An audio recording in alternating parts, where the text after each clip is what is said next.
Hello छात्रों, BCM education group के इस प्लेटफॉर्म पर आपका स्वागत है। वन क्वेश्चन वन कंसेप्ट की श्रृंखला को आगे बढ़ाते हुए आइए इस प्रश्न को हल करने का प्रयास करते हैं। प्रश्न है कि प्रकाश के परावर्तन के कितने नियम हैं। ऑप्शन में दिया है 1, 2, 3 और 4। तो इसका जो सही आंसर होगा वह 2 होगा। अब देखिए, प्रकाश का परावर्तन पहले समझ लेते हैं, उसके बाद उसके नियम पर चर्चा करेंगे। प्रकाश का परावर्तन कहता है कि जब प्रकाश की किरण जो है किसी चिकनी या चमकीली सतह पर पड़ती है तो एक निश्चित दिशा की ओर मुड़ जाती है और प्रकाश के मुड़ने की इस घटना को हम प्रकाश का परावर्तन कहते हैं। तो देखिए, जैसा कि यहाँ पर आप देख रहे हैं कि एक समतल दर्पण है और समतल दर्पण पर एक प्रकाश की जो किरण है वह यहाँ पर इंसिडेंट हो रही है और उसके बाद यहाँ पर टकराने के बाद एक निश्चित दिशा की ओर मुड़ जा रही है। तो आप देख रहे हैं कि यहाँ पर जो है प्रकाश आ रही है और एक निश्चित दिशा की ओर मुड़ जा रही है। तो प्रकाश के मुड़ने की इसी घटना को प्रकाश का परावर्तन कहते हैं। तो जो प्रकाश आ रही है उसको बोलते हैं आपतित किरण या इंसिडेंट रे। इसका नाम मान लीजिए हम दे देते हैं एओ बी। एओ जो हो गया वह आपतित किरण हो गया। ओबी जो है टकराने के बाद एक निश्चित दिशा मुड़ जाती है तो इसको परावर्तित किरण कहते हैं, रिफ्लेक्टेड रे बोलते हैं। बीच में यह जो है वह उसको अभिलंब बोलते हैं। क्या बोलते हैं? अभिलंब। तो इसको अभिलंब बोलते हैं या इसको कैपिटल एन से दर्शाते हैं।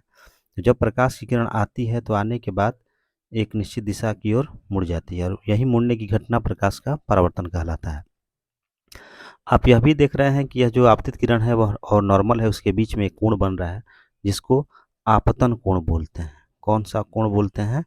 आपतन कोण या इंसिडेंट एंगल। उसी प्रकार परावर्तित किरण और अभिलंब के बीच में भी एक कोण बन रहा है जिसे हम परावर्तन कोण या रिफ्लेक्टेड एंगल इसको बोलते हैं। तो इंसिडेंट एंगल को आई से दर्शाते हैं और रिफ्लेक्टेड एंगल को आर से दर्शाते हैं। अब देखिए प्रकाश के परावर्तन का नियम। तो प्रकाश के परावर्तन का पहला नियम है कि जो आपतन कोण है जिसे हम आई से डिनोट कर रहे हैं और जो परावर्तन कोण है जिसे हम आर से डिनोट कर रहे हैं वह दोनों का मान क्या होता है? बराबर होता है। मतलब जितना डिग्री पर वह आपतित होगा उतना ही डिग्री पर वह परावर्तित होगा। तो पहला नियम हो गया। दूसरा नियम है कि आपतन कोण नहीं, आपतित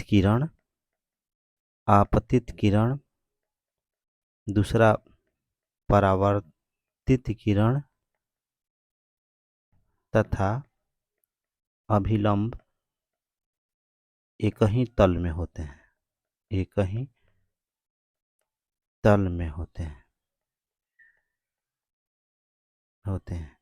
जैसा कि आप देख रहे हैं कि आपतित किरण भी इसी तल में है, परावर्तित किरण भी इसी तल में है और अभिलंब भी इसी तल में है।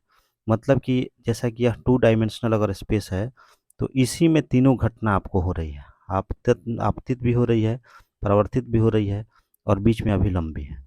ऐसा नहीं है कि एक्स वाई जेड 3 डायरेक्शन में नहीं बन रहा है, एक्स एक्सिस, वाई एक्सिस और जेड एक्सिस।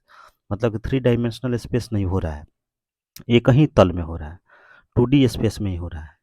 तो इसी को हम प्रकाश के परावर्तन का नियम बोलते हैं।